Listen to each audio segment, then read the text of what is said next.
Ayan, may customer tayo ngayon. Anong bilhin niyo po? May double-sided tape po kayo. Double-sided natin.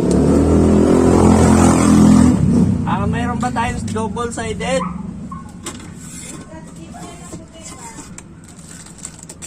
Magkano to?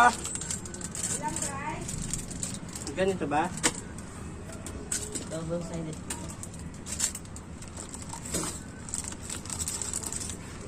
Baka yan po. Ha? Baka yan po. Ito ata eh. Magkano? Magkano to? 25. Ah, wait lang. Balik na. Ha? 25? Mabalik po. Sige, balik. Ayan, so bumalik yung customer natin kay kulang yung dala niyang pera. Babalik na lang daw siya mga paps.